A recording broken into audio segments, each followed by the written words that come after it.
उत्तर प्रदेश के सिंचाई विभाग में काम करने वाले एक ऑफिसर को अपनी बेटी के लिए एक लड़के की ज़रूरत थी, तलाश थी।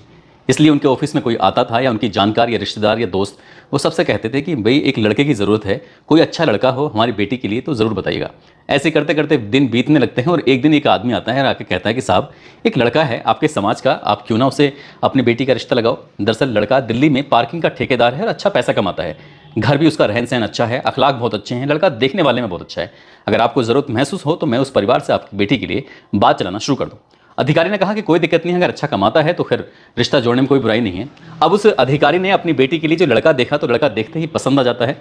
उसके बाद रिश्ता तय हो जाता है, शादी होती है और धूमधाम से शादी होने के बाद उसे विदा कर देते हैं। सब कुछ ठीक चल रहा था, वक्त आगे बढ़ने लगता है। उसके बाद उस लड़के ने अपनी पत्नी और अपने बच्चों की सहूलियत को देखते हुए कि बच्चे होंगे तो उनकी अच्छी एजुकेशन होनी चाहिए, इसलिए उसने लखनऊ में एक मकान खरीद लेता है और अपनी पत्नी को वहीं शिफ्ट कर देता है। जब बच्चे होते हैं तो बच्चों का एडमिशन बहुत अच्छे स्कूलों में भी करवा देता है। लेकिन एक बार घर पर पुलिस आ जाती है और पुलिस आती है ये तलाशी लेने के लिए, जांच पड़ताल करने के लिए कि आखिरकार मामला क्या है। क्योंकि वो बहुत अमीर था, करोड़पति था। अब उसके बारे में ये पता निकाला जाता है कि वो तो दिल्ली में कोई पार्किंग का ठेकेदार नहीं बल्कि चोरी करता है। चोरी की बात सुनने के बाद परिवार वालों को तो यकीन नहीं हो रहा था, लेकिन पुलिस ने जब अपनी जानकारी के हिसाब से बताया कि पिछले 22 सालों से लगातार चोरी कर रहा है, 200 से ज़्यादा मकानों में यानी कि बड़े बड़े कोठरियों में, घरों में उसने चोरी की है, तो घर वालों को यकीन नहीं हो रहा था। हालांकि पकड़ा जाता है, वो पकड़ा कैसे जाता है और उसके पीछे की और आगे की कहानी क्या होती है, आज की इस कहानी के माध्यम से जानने की, समझने की कोशिश करते हैं। आदाब, नमस्कार, सत श्री अकाल। मैं उस्मान सैफी। आज की जो सच्ची घटना मैं आपको सुनाने जा रहा हूं, ये सच्ची घटना राष्ट्रीय राजधानी क्षेत्र दिल्ली के कल्याण विहार से शुरू होती है और बात कर रहा हूं जुलाई 2023 की। दरअसल एक बंगला होता है, कोठी होती है, वो कोठी कई दिनों से लगातार बंद थी और उस बंद कोठी से चोरी हो जाती है। बहुत सारा सामान चोरी हो जाता है और जिस दिन चोरी हुई थी ठीक अगले ही दिन उसकी कोठी के मालिक आ जाते हैं, पूरा परिवार आ जाता है और जब पूरा घर देखते हैं तो देखते ही रह जाते हैं, सोचने पर मजबूर थे कि आखिरकार उनके साथ हुआ क्या है। दरअसल वहाँ पर थोड़ा सा ब्लड भी बहा हुआ था। उसे देखते हैं, देखने के बाद उन्हें समझ नहीं आ रहा था कि आखिरकार हुआ क्या है। पूरे घर के एक एक चीज़ को देखा जाता है तो भारी मात्रा में उनका सामान गायब हो चुका था। अब नज़दीकी पुलिस स्टेशन होता है, वहाँ जाकर शिकायत दर्ज कराते हैं कि साहब, हम लोग तो बाहर गए हुए थे, कोठी बंद थी और किसी ने चोरी यहाँ पर कर ली है। अब यहाँ एक IPS ऑफिसर उत्कर्ष होते हैं, उनके नेतृत्व में एक टीम गठित की जाती है और टीम से कहा जाता है कि जितनी जल्दी हो सके इस मामले में अपने स्तर से जांच करिए और तत्काल प्रभाव से कोशिश करो कि उस चोर को पकड़ा जाए कि आखिरकार वो चोर है कौन। दरअसल चोर को तलाश करना शुरू कर देते हैं। अब जितने भी आसपास के लगे हुए CCTV कैमरे थे, जब उन CCTV कैमरे को खंगाला जाता है तो एक स्कूटर पर, जिस स्कूटर का नंबर था DL4SNC 8081, इस पर कोई व्यक्ति है जो संदिग्ध रूप में घूम रहा था। तो पुलिस के लिए और कुछ नहीं मिलता, प्राइम सस्पेक्ट वो स्कूटर पर घूमने वाला व्यक्ति होता है। जब वो घूम रहा था तो घूमते घूमते साथ ही उसके पास जब वापस जाता है तो भारी मात्रा में सामान होता है और सामान को देखकर ही अंदाजा लगाया जा रहा था कि हो सकता है कि शायद यही चोर हो। लेकिन ये बात पूरी पुख्ता नहीं थी। आखिरकार जो नंबर था 8081, इसका रजिस्ट्रेशन नंबर निकलवाया जाता है और रजिस्ट्रेशन नंबर निकलवाने के बाद पता चलता है कि विनोद थापा के नाम पर ये नंबर रजिस्टर्ड है। आखिरकार पुलिस उस एड्रेस से पहुंच जाती है जो एड्रेस लिखा गया था। दरअसल वो रहने वाला था, मूल निवासी नेपाल का था विनोद थापा, लेकिन रह रहा था दिल्ली के अंदर। पुलिस जाती है, उसको हिरासत में ले लेती है और हिरासत में लेने के बाद उससे पूछताछ करती है। वो कहता है कि साहब, मुझे क्यों पकड़ रहे हो, मैंने क्या गलती की है। वो कहती है पुलिस की, तुम इस इलाके में, जैसे कल्याण विहार में तुम स्कूटर लेके घूम रहे थे और हो ना हो चोरी तुमने ही की है। उसने कहा साहब, स्कूटर मेरा जरूर है और हो सकता है कि स्कूटर कल्याण विहार में गया जरूर हो, लेकिन उस स्कूटर को मैं नहीं चलाता, बल्कि मेरे जीजा जी हैं जिनका नाम है मनोज चौबे। दरअसल वो चलाते हैं, आप चाहो तो उनसे बात कर लीजिए। जब मनोज चौबे के बारे में बात की जाती है, पुलिस उस व्यक्ति को देखती है तो उस व्यक्ति का नाम मनोज चौबे नहीं था पुलिस के हिसाब से, दरअसल उसका नाम कुछ और होता है। लेकिन जब उसके साले ने ये नाम बताया तो पुलिस को यकीन नहीं हो रहा था। अब इसके बाद पुलिस ने इस मामले में जांच पड़ताल करना शुरू किया है। आखिरकार देर से बेर वो व्यक्ति पकड़ा जाता है। जब पकड़ा जाता है तो उसे पूछताछ अब शुरू होती है तो उसके बारे में पता चलता है कि वो उत्तर प्रदेश का एक जगह लगती है सिद्धार्थ नगर, वो वहाँ का निवासी होता है। जब टीम मामले की जाँच पड़ताल कर रही थी और सामान ज़्यादा मात्रा में गया होता, उसके पास कुछ पैसे मिले थे, लेकिन बहुत ज़्यादा पैसे उसके पास मिलते नहीं है। आखिरकार पुलिस ने जब ये माल की बरामदगी के लिए ये पता करने की कोशिश की तो जो उसका मूल गाँव था, मूल जगह थी सिद्धार्थ नगर में, तो पुलिस वहां पहुंच जाती है।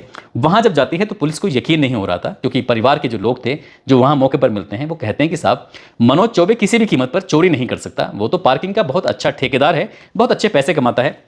आपको यकीन नहीं होता तो यहाँ उसका जो शोहरतगढ़ है वहाँ उसकी पत्नी के नाम से स्मिता लॉज भी बना हुआ है, वहाँ से भी अच्छी खासी इनकम होती है। वाकादे नेपाल में उसका होटल है, वहाँ से भी अच्छी खासी इनकम होती है। और सिद्धार्थ नगर में लीज पर दिया हुई ज़मीन पर एक हॉस्पिटल बना हुआ है जिसका किराया ही 2 लाख रुपये पर मंथ के हिसाब से आता है।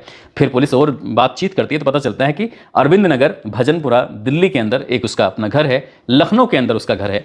अब जब इस तरह की बातें आती हैं तो ये भी बात पता चलती है कि लखनऊ में उसके बच्चे रह रहे हैं, लेकिन जब बच्चों की बात आती है कि लखनऊ में बच्चे रह रहे हैं तो दिल्ली में कौन रह रहा है। अब दिल्ली में जब बात आती है कि दिल्ली में मतलब कि दिल्ली में उसकी एक पत्नी है जिसका नाम सपना है, लेकिन लखनऊ में उसकी पत्नी जिसके नाम शायद स्मिता बताया जाता है, स्मिता रहती है। तो पुलिस भी कंफ्यूज हो जाती है कि हमने गलत आदमी को तो नहीं पकड़ लिया है। यहाँ तो उसकी अच्छी खासी संपत्ति है, नेपाल में भी, यहाँ भी उसके हॉस्पिटल बना हुआ है, लॉज बना हुआ है, दिल्ली में घर है उसका, लखनऊ में घर है, इतना पैसा और वो चोरी क्यों करेगा, इस तरह की बात थी। अब आखिरकार पुलिस जब वहाँ से पूछताछ करके आती है तो पुलिस ने अपनी जानकारी उच्च अधिकारियों को दी और उच्च अधिकारियों ने जो उससे पूछताछ करना शुरू किया है कि आखिरकार पूरा माजरा क्या है। तो उससे पूछा जाता है तुम काम क्या करते हो, कहता है साहब मैं तो ठेकेदारी करता हूँ, पार्किंग का ठेकेदार हूँ।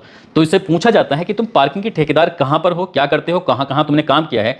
तो वो जब बताने लगता है तो वो जहाँ भी पुलिस उसे वेरीफाई कर रही थी तो वेरीफाई करने में वो सब गलत पाया जा रहा था, यानी कि वो पार्किंग का ठेकेदार होता ही नहीं है।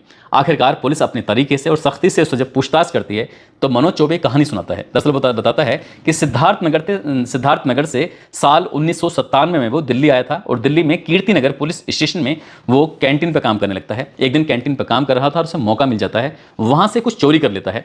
एक तो पुलिस स्टेशन में वो कैंटीन होती है और पुलिस स्टेशन की कैंटीन से जब चोरी करता है किसी की नज़र पड़ जाती है और नज़र पड़ने के बाद वो पुलिस के अधिकारी को बताई जाती है। आखिरकार मनोज चौबे पर एफआईआर दर्ज कर ली जाती है और एफआईआर दर्ज करने के बाद उसको जेल भेज दिया जाता है। लेकिन जब ये पकड़ा जाता है तो इसने अपना असली नाम मनोज चौबे नहीं बताया था, नाम इसने कुछ और ही बता दिया था। आखिरकार वहां से छूटता है, छूटने के बाद वो उस कैंटीन पे तो काम कर नहीं सकता था, अब क्या काम करे उसके दिमाग लगाना शुरू कर देता है। तभी वो सोचता है कि क्यों ना चोरी ही की जाए जिसके इल्जाम में वो पकड़ा गया है। आखिरकार जब चोरी वाली बात आती है तो उसने कुछ ऐसे घरों को निशाना बनाना शुरू कर दिया, ऐसी कोठियों को निशाना बनाना शुरू कर दिया जो अक्सर बंद रहती थी। उसका कुछ ऐसा अंदाजा होता था कि घर के सामने अगर लगातार कई दिनों तक न्यूज़पेपर पड़ा हुआ है तो उसे पता चल जाया करता था कि शायद कोई घर में है नहीं, इसलिए न्यूज़पेपर वहां से उठकर अपने घर अंदर तक नहीं जा रहा है। साथ ही वो अंदाजा ये लगाता था कि घर में कोई गंदगी, जैसे कोई साफ सफाई ना हो, जाले वगैरह पड़ जाते हैं, या फिर घरों में कुछ लोग पेड़ पौधे लगाते हैं, पेड़ पौधों को पानी ना मिले तो वो सूख जाते हैं। यदि पेड़ पौधों की कटिंग समय पर ना हो तो उसे पता चल जाता है कि घर पर कोई है नहीं। या फिर घरों के पास में बड़ी बड़ी कोठियों में जो कुछ लोग पेड़ पौधे लगाते हैं तो बेल जो होती हैं वो पूरे घर पर चढ़ जाती हैं। तो उसने कुछ ऐसे ही अंदाजा लगाया करता था और कई इलाके उसने चुन रखे थे, जैसे मॉडल टाउन, रोहिणी, अशोक विहार, पीतमपुरा, इस तरह के मोहल्लों को, इस तरह की कॉलोनियों को, साउथ, इस तरह की जगहों को वो निशाना बनाया करता था। और वो चोरी करता था, एक चोरी करता था, बढ़िया करता था, जिसमें बहुत सारा पैसा मिलता था। पैसा मिला, यहाँ से उठाया, उसने हाथों हाथ सामान को बेचा और बेचने के बाद उसने उसको सामान भी बहुत दूर जाके बेचता था और वहाँ अपनी प्रॉपर्टी वगैरह खरीद लिया करता था। सब घर वालों को, परिवार वालों को ये पता था कि वो दिल्ली में रह के पार्किंग का काम करता है, लेकिन पार्किंग का काम नहीं करता था बल्कि चोरी करता था, और वो भी सिंगल, अकेला ही चोरी करता था। उसने कभी अपनी इस चोरी में किसी को भी शामिल नहीं किया। लेकिन अंतिम चोरी जो थी जिसमें वो पकड़ा जाता है, बताया जाता है कि वो उस घर में जाता है और जब दरवाजे को खोलने की कोशिश कर रहा था तो उसको अचानक से चोट लग जाती है और जैसे ही उसको चोट लगती है तो वो वहां पर बेहोश होकर गिर जाता है। कई घंटे तक वहां पर पड़ा रहता है। आखिरकार उसकी जब आंखें खुलती हैं, देखता है कि वो यहाँ पर बेहोशी की हालत में है, तब भी उसको अच्छा खासा टाइम मिल जाता है। और टाइम इसलिए मिल जाता है क्योंकि वो कोठी बंद थी। अक्सर वो ऐसे घरों को ही निशाना बनाया करता था जिसमें आराम से जाता था और आराम से बाहर निकल जाया करता था। जब तक घर के मालिक आया करते थे तब तक वक्त बीत जाया करता था। और उस दौर की ये बात है, उस दौर में सीसीटीवी कैमरे वगैरह होते नहीं थे। यदि वो पकड़ा जाता था तो उस पर कोई भी ऐसा नाम बदलता था तो उस पर यह बताया जाता है, जब पुलिस ने जांच पड़ताल की तो उसने लगभग 9 चोरियों में उसका नाम आता है, लेकिन 9 की 9 चोरियों में उसने हर बार अपना एक अलग ही नाम बताया था। पुलिस की जांच पड़ताल में जब यह आया कि उसने एक दिल्ली में शादी कर ली थी, यानी कि दिल्ली में रहने वाली एक नेपाल की लड़की होती, इसका नाम सपना होता है, उसका भाई वहीं पर रहता था, विनोद थापा, उसकी बहन से वो शादी कर लेता है और अपने ही घर में जो दिल्ली वाला घर होता है वहां वो अपनी पत्नी के साथ रहता है। लेकिन यहाँ उत्तर प्रदेश के सिद्धार्थ नगर में जब पुलिस पता करती है तो सिंचाई विभाग के एक ऑफिसर की बेटी से वो शादी करता है, वाकायदा अपने बच्चों को लखनऊ में रखता है और लखनऊ के जो नामी ग्रामी स्कूल होता है वहां पर पढ़ा रहा था। जब ये खबर अखबारों में प्रकाशित होती है, वेब पोर्टल पर चलती है तो उस खबर में साफ साफ लिखा हुआ था कि चोरी करते करते एक इंसान, एक व्यक्ति कैसे करोड़पति बन गया। वो वाकई अपने आप में हैरान करने वाली बात थी, सोचने वाली बात थी। दोस्तों, इस पूरे घटनाक्रम को सुनाने का उद्देश्य किसी को परेशान करना नहीं है, किसी का दिल दुखाना नहीं है, बल्कि आपको जागरूक करना है, आपको सचेत करना है, आपको बताना है जब भी कोई व्यक्ति अपनी बेटी के लिए रिश्ता तलाश करे तो कम से कम ये वेरीफाई जरूर कर ले कि आखिरकार लड़का करता क्या है और कहाँ रहता है। भले ही चाहे उसे रिश्ते को ज़्यादा दिन लगाना पड़े, ज़्यादा दिन उसके बारे में जानना पड़े, तफ्तीश करना पड़े। यदि तफ्तीश के ना करने के बाद शादी हो जाती है, उसके बाद कुछ खामियां निकलती हैं तो वाकई बहुत तकलीफ होती है। और ये कहानी अपने आप में वाकई बड़ी रोचक थी, दिलचस्प थी, क्योंकि एक व्यक्ति चोरी करता था और वो भी अकेले करता था और अच्छे खासे पैसे कमाकर अपने घर भेजता था और उसने होटल भी बनाया और अपना नाम भी रोशन